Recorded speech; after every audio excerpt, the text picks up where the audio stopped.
Brown colour ജേർണലിങ്ങിന് ശേഷം ഇനി എന്തെന്ന് എനിക്ക് അധികം ആലോചിക്കേണ്ടിയൊന്നും വന്നില്ല. കാരണം ആകെ ഒരു സജഷനെ വന്നിട്ടുണ്ടായിരുന്നുള്ളൂ. അത് ബ്ലൂ ചെയ്യാനായിരുന്നു.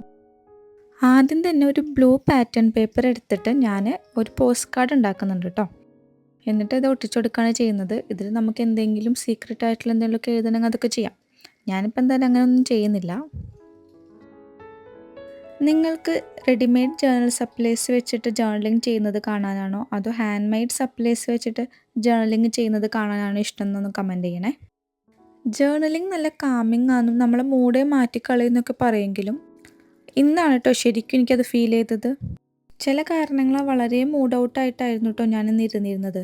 പക്ഷേ ഈ ജേർണലിംഗ് ഒക്കെ ചെയ്ത് കഴിഞ്ഞപ്പോൾ ശരിക്കും ഒരു മൂഡൊന്ന് ബൂസ്റ്റ് ചെയ്യാൻ നല്ലോണം ഹെൽപ്പ് ചെയ്തിട്ടുണ്ട്. എസ്പെഷ്യലി ആ കോഡ്സൊക്കെ എഴുതി കഴിഞ്ഞ് എല്ലാം ഒന്ന് വായിച്ചൊക്കെ നോക്കുമ്പോഴേ.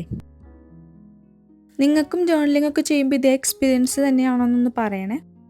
ഇനി അടുത്തതായിട്ട് ഏത് കളറാണെന്ന് കമൻറ്റിൽ സജസ്റ്റ് ചെയ്യാൻ മറക്കരുത്.